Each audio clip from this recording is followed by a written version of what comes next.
Let's talk about something a little counterintuitive. You know how we often think relationships end with a massive explosion, a huge fight, some big betrayal? But what if a really good relationship with a truly good man could just fizzle out? What if it fails not because the love is gone, but because of a quiet, unseen erosion? That's the whole idea we're going to dig into today.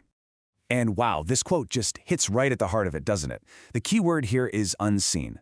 This isn't about love just vanishing overnight. It's about a deep emotional exhaustion.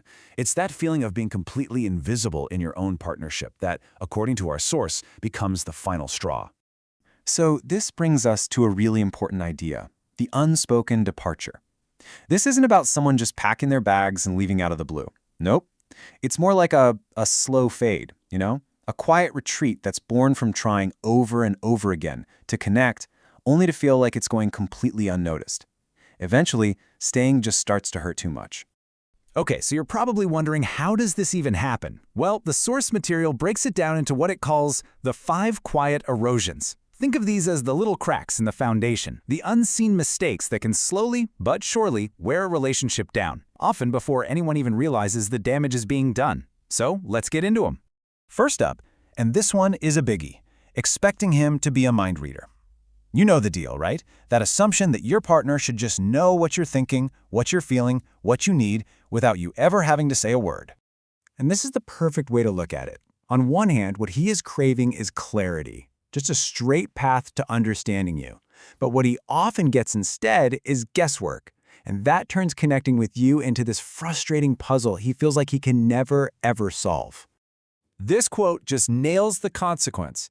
It's not that he doesn't want to fix it, he just feels like he's been set up to fail. Constantly having to guess is exhausting, and eventually he might stop trying, not because he doesn't care, but because he's just tired. All right, on to number 2, which flows right from that feeling of fatigue, taking his effort for granted. This is that sneaky little shift when all the things he does, the support, the listening, just showing up for you, slowly moves from the appreciated column over to the expected one. And this comparison here, it's so clear. Appreciation, that's the fuel in his tank. It makes him feel seen, valued. But entitlement, that's like a kill switch for his motivation. It makes his actions and him feel completely invisible. So the crucial point is that this isn't him being spiteful or lazy. Not at all. It's more like an emotional energy crisis. If the well of appreciation runs dry, he just doesn't have the fuel to keep going.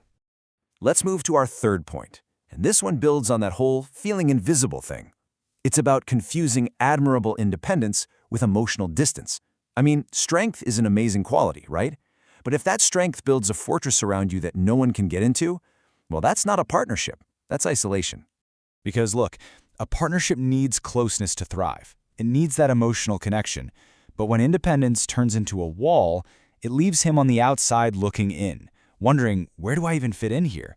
To him, it can feel like coldness, making him feel, well, pretty unnecessary. And this clarifies the motive so perfectly. The desire isn't to control you or take away your strength. Not at all. It's just to be a part of your life, to share in it, and to feel that vital emotional connection that makes a relationship a relationship. Which, naturally, leads us right into number 4. And this one can be an absolute relationship killer, holding in the hurt. You know, when you're upset about something but just refuse to talk about it, it creates this vacuum of silence, and he's just left there to fill in the blanks with his own anxiety and self-blame. Think about it. Intimacy is built when you open up, when you're vulnerable. But shutting down does the exact opposite. It leaves him feeling lost and confused, usually overthinking everything and assuming he's done something horribly wrong, even when that's not the case at all. This is such a powerful statement. You can get through a fight, you can resolve a conflict, but silence? Silence just festers. It allows tiny misunderstandings to grow into massive resentments, and it erodes trust from the inside out. And that brings us to our 5th and final erosion, which often grows out of that same insecurity. It's testing his love instead of just trusting it. You know what I mean? Creating a little drama here and there just to get a reaction, just to reassure yourself that he still cares. But here's the thing. What he really craves is a sense of emotional safety, a place of peace and stability. All those little tests, pulling away to see if he'll chase you, starting a fight to gauge his patience, they do the exact opposite. They just create chaos and undermine that very safety he's looking for. At the end of the day, Love isn't a game you're supposed to win, and when a relationship just becomes a series of tests he has to pass, he's not walking away from you, he's walking toward his own peace. It's an act of self-preservation. So let's put it all together. You've got the mind reading, the lack of appreciation, the emotional walls, the silence, and the constant tests. What's the result? It's the slow withdrawal. This isn't a hurricane that comes out of nowhere. It's the tide slowly going out. It's the quiet retreat of a man who feels like he has no other choice. And it's so important to get this right. This withdrawal, it isn't an attack. It's a defense. It's a sign that the emotional cost of staying in the relationship has just become too high. Staying hurts too much. But it's not all doom and gloom. It really doesn't have to end this way. The source is super clear about this. The solution isn't about trying to be the perfect partner. It's about shifting the focus away from perfection and onto connection. That's what really fosters devotion. So what does it take? Well, it's about building a partnership on mutual respect and a genuine connection. It's not a demand for perfection. It's a commitment to just showing up with effort. It's about providing the warmth, the appreciation, and that emotional safety that makes a man feel truly seen. When those things are there, they don't withdraw, they lean in. And that leaves us with one final thought. We've seen how silence, whether it's from unspoken expectations or unexpressed hurt, can be so destructive.